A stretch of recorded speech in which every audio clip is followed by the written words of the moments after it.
Hola y bienvenidos a Conale de Lengua. Hoy vamos a hablar del capítulo 2 del libro El discurso confuso de Yaniki, titulado Aprender palabras nuevas, cómo desarrollamos el significado. Bueno, aprender nuevas palabras, da igual. Bien, vamos a comenzar hablando y recapitulando un poco acerca de lo que hablamos en el último capítulo, capítulo 1, y recordamos que las palabras, el lenguaje que utilizamos, siempre va a ser el resultado de un proceso de abstracción. Este proceso de abstracción está relacionado con el acuerdo social entre los miembros que van a intervenir en la conversación y, por supuesto, si ampliamos más el rango, los miembros de una misma sociedad. Este acuerdo es un acuerdo tácito, es decir, en ningún momento las personas deciden llamar a una bicicleta bicicleta o deciden llamar a la tierra tierra, ¿no? Sino que pues al final todo el mundo lo hace, se hace por algún motivo y pues se sigue rodando y pues todo el mundo acaba conociendo a estas realidades por el nombre por el que los conocemos la mayoría. Esto no quiere decir que pase con todos, porque ya veremos, ¿no?, que ahí es donde entra el asunto de la base común, pero bueno, normalmente siempre que haya un acuerdo social, ¿no?, por eso decíamos, ¿no?, que este proceso de abstracción estaba relacionado con el acuerdo social, siempre que haya un acuerdo social, vamos a llamar al menos a la mayor parte de las realidades de la misma manera. Vale, es importante decir, y aquí entra una frase de Jesús Toussaint, que los nombres que le ponemos a las realidades no tienen por qué estar representados o no tienen por qué tener que ver en sí con la realidad que representan. Por ejemplo, en esta frase Toussaint dice que la palabra piedra no es de piedra. La palabra gallo tampoco canta y la palabra o el nombre Miquel tampoco tiene 8 años.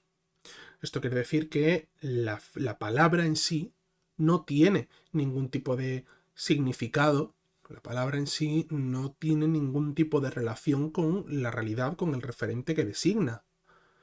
La palabra piedra simplemente lo que hace es que nombra a la piedra, pero podríamos llamarla aceituna y seguiría siendo una piedra.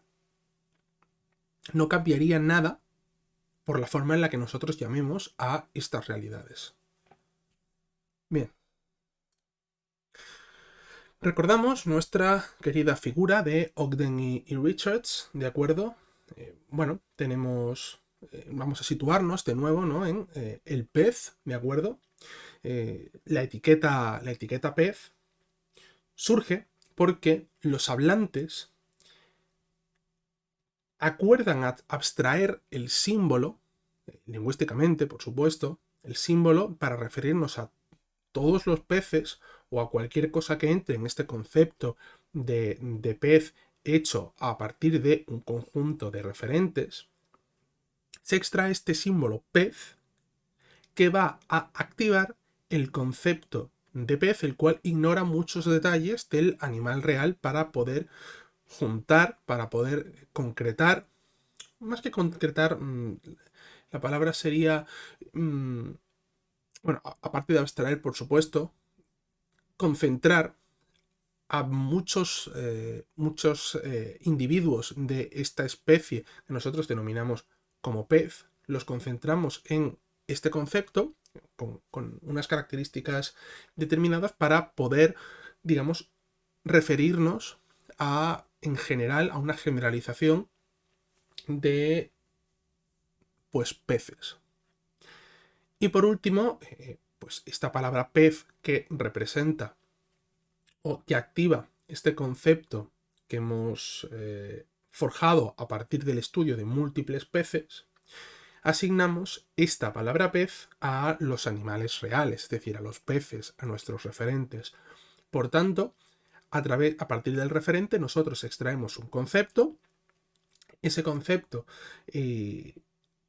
va a quedar representado por un símbolo que va a ser asignado o que va a utilizarse para nombrar a los referentes en base a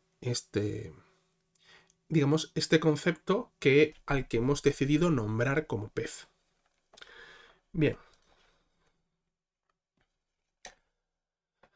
Hay una conexión, ¿de acuerdo?, entre el significado de una palabra y la experiencia de la persona que emplea esa palabra. Esta conexión puede surgir de dos formas, de forma directa o de forma indirecta. La directa siempre va a ser más concreta porque ya que tu experiencia ha sido directa, vas a ser capaz de pues hacerte una idea mucho más completa de lo que quieres representar cuando te refieres a una palabra, y por supuesto una indirecta, como hablábamos en el tema anterior con Korzybski. Podemos, si tenemos un nivel de inferencia o el máximo que tenemos es un nivel de descripción, nosotros no vamos a poder representar o no vamos a participar de ese significado de una palabra de la misma manera que alguien que sí ha visto ese nivel mucho más directo, ese nivel de objeto que decíamos que sí es la percepción directa de la realidad bajo nuestros sentidos, por supuesto. Bien, estas experiencias pueden ser diferentes, porque lo son, y por tanto, los significados también pueden variar. Aquí tengo dos ejemplos, por ejemplo el turquesa. ¿Turquesa es un azul o es un verde? Hay muchas personas que consideran que el turquesa es un azul, muchas personas que consideran que es un verde. ¿Qué cambia? Sus experiencias, cómo se lo han contado, cómo se lo han dicho. Por otro lado, el verbo coger en España significa agarrar algo. En Estados Unidos, en América Latina, tiene un significado más sexual, de mantener relaciones sexuales. Entonces, la experiencia de una persona que vive en España con respecto a esa palabra va a darle el significado de agarrar. La experiencia de una persona que vive en Latinoamérica va a hacer que esa palabra tenga el significado de mantener relaciones sexuales. Y esto puede causar problemas, por supuesto. Como vamos a ver más adelante, de momento, bueno, recordamos, ¿no?, esta frase que vimos en el capítulo anterior que decía Humpty Dumpty, que cuando usas una palabra significa solo lo que tú quieras que signifique, ni más ni menos. Que tampoco creo que haga falta indagar más en ella porque ya lo vimos. Bien. Vamos a hablar de lo que se llama proceso asociativo, ¿de acuerdo? Existe un proceso que asocia una palabra con una cosa. Bien, este proceso es individual. Cada persona va a asociar estos conceptos de una manera diferente. Y tenemos tres ejemplos, tres maneras diferentes de incluirlos, ¿de acuerdo? Tenemos lo que son ejemplos típicos, tenemos los ejemplos no típicos y tenemos los ejemplos fronterizos. Ahora pondremos un ejemplo de cada uno, ¿de acuerdo? Pero antes vamos a recordar lo que habíamos dicho del esquema de Ogden y Richards, de que teníamos un concepto que lo que hacía era que abstraía una serie de referentes o de características comunes que encontraba en los referentes. Bien, esto se relaciona directamente con el proceso asociativo porque un ejemplar típico sería algo que reúne muchas características de este concepto y por tanto va a entrar de forma casi automática. Por ejemplo, un pez, bla, bla, bla, bla. ¿Un lenguado es un pez? Hombre, sí. Tiene prácticamente todas las características de un pez. Pues va para adentro. Sin pensárselo. Ejemplos no típicos. Hay peces que, bueno, que no parecen peces. Por ejemplo, una mantarraya. A lo mejor ahora alguien me dice, no es un pez, ¿vale? Yo lo meto dentro de... O sea, ahora mismo con mis conocimientos actuales lo incluiría dentro del concepto de pez. Pero la mantarraya se parece a un pez bastante poco. En realidad no tiene escamas, tampoco tiene los ojos a ambos lados de la cara, sí que tiene branquias, sí que vive debajo del agua, por tanto, hay ciertas características que a mí me hacen pensar en una mantarraya como un pez. Es un caso no tan típico como un lenguado, como un pez payaso, incluso como un tiburón, pero lo incluyo dentro de lo que es un pez. Y tenemos ejemplos fronterizos, que son ejemplos que no sabemos si sí o si no.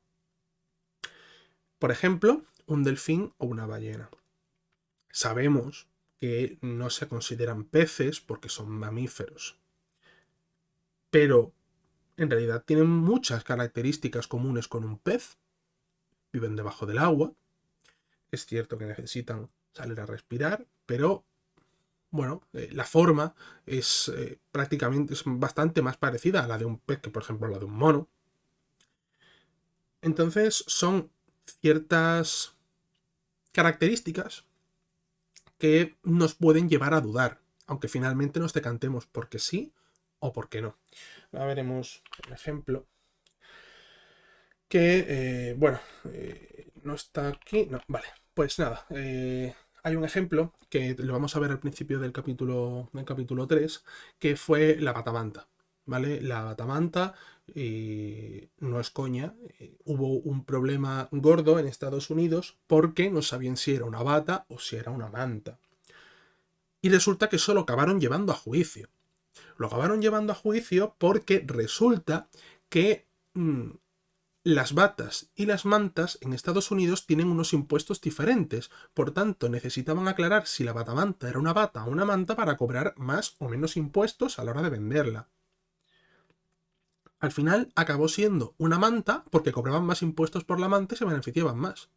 Así que, bueno, tenemos ese ejemplo fronterizo de una batamanta dentro de lo que es un ejemplar de bata o un ejemplar de manta. Es un ejemplar fronterizo.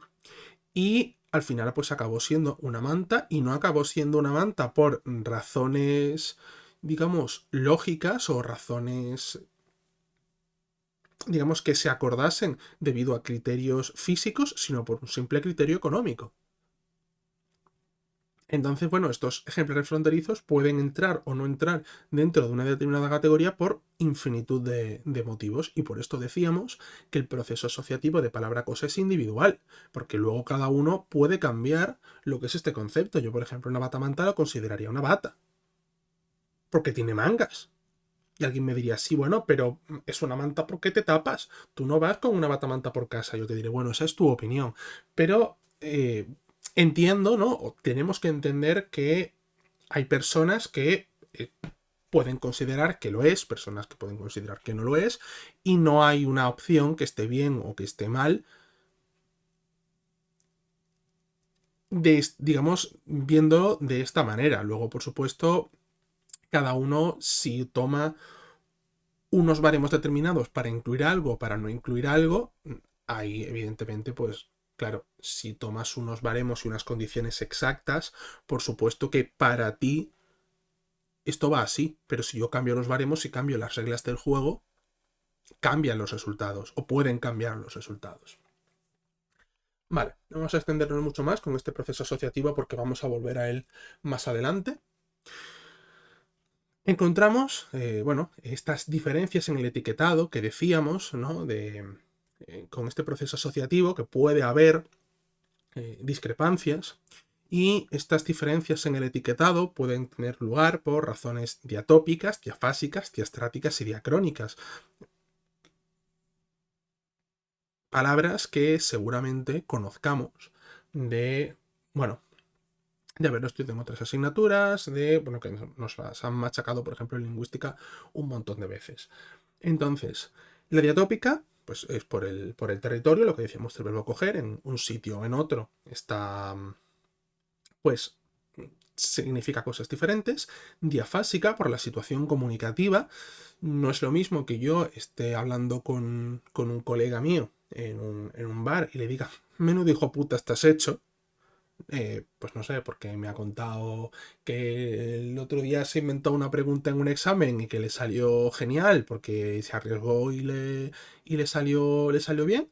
Y le digo, menudo hijo puta estás hecho y no pasa nada, estamos en un contexto concreto, un contexto amigable, un contexto distendido y entendemos que ese hijo de puta no es un insulto. Podría considerarse incluso un cumplido.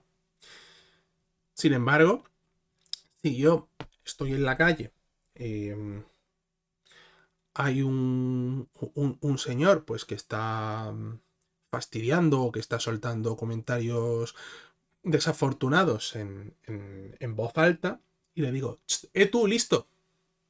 Evidentemente, aunque le diga listo, que en principio es un adjetivo que es un elogio, ahí no lo estoy diciendo como un elogio. Entonces, ahí hay una diferencia en el etiquetado por situación diafásica. Una diastrática, un nivel sociocultural.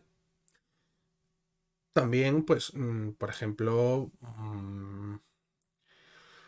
podríamos hablar de que nivel, bueno, a ver, no se me ocurre ningún ejemplo claro a nivel sociocultural de una misma palabra que pues vaya a significar dos cosas diferentes, pero bueno, obviando un poco, ¿no?, ese ejemplo concreto, podríamos decir que una persona, digamos, de una clase más alta va a utilizar un vocabulario o va a incluir ciertas...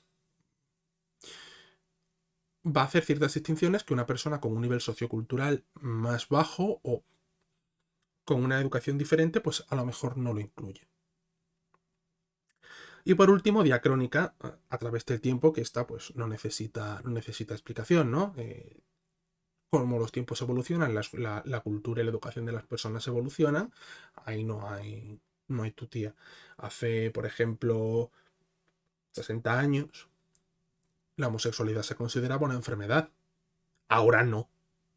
Entonces, etiquetábamos en los años 60, en los años 70, la homosexualidad como una enfermedad y ahora en 2022 el ser homosexual no está considerado una enfermedad, es pues, algo completamente normalizado. Al menos en lo que nos referimos a que no se considera pues, una enfermedad a nivel médico. La OMS hace mucho que lo quitó de enfermedades e incluso lo quitó de trastornos, porque las cosas suelen pasar de enfermedad a trastorno y luego desaparecen. Entonces, bueno, pues se ha quitado con el tiempo. Estas cosas suelen estar interrelacionadas. O sea, quiero decir, en territorios diferentes, las situaciones comunicativas, o sea, las palabras pueden variar de una situación comunicativa a otra, es decir, no son razones, no son grupos cerrados, ¿vale? Pueden darse varios de ellos. Aquí, bueno, hay un ejemplo bastante gracioso que no lo voy a poner porque no quiero que me metan un strike de copy, pero podéis buscar el vídeo de los hermanos de Juan Antonio y Néstor, me parece que son Ospina, que se llama Qué difícil es hablar el español, en el cual ponen un montón de ejemplos divertidísimos de palabras que tienen en diferentes localizaciones del mundo de habla hispana, tienen significados completamente diferentes y que pues dan lugar a situaciones muy, muy absurdas y muy divertidas. No, que me lo voy a saltar, que no quiero que me chapen el vídeo. Vale, y por último, más o menos, vamos a hablar de lo que es la base común, ¿de acuerdo? Podemos resumir la base común como lo que creemos que nuestro interlocutor conoce. Es decir, nosotros cuando nos comunicamos con alguien tenemos que establecer una serie de reglas o de una base, digamos, para construir sobre ella una conversación. El ejemplo más claro de esto sería que si tenemos a dos personas que hablan idiomas distintos y no conocen el del otro, ahí no hay una comunicación posible. Tenemos que establecer mínimo un mismo código. Ese mismo código parte de un mismo idioma. Un mismo idioma va a tener normalmente una serie de, digamos, palabras, una serie de, de símbolos comunes, por eso un lenguaje es un sistema de símbolos comunes que sirvan para comunicarse. Claro, es muy difícil, por no decir imposible, que dos personas exactas tengan exactamente el mismo, digamos, vayan a utilizar los símbolos de forma exactamente igual. Va a haber siempre malentendidos, ¿de acuerdo? Y tenemos que entender que esto puede pasar. Así pues, como dice en el último punto, si la base común que nosotros asumimos y la base común real de nuestro interlocutor son diferentes, la comunicación fracasa, porque la idea que estamos intentando transmitir no cala. No cala porque la persona entiende una cosa diferente a lo que nosotros hemos querido decir.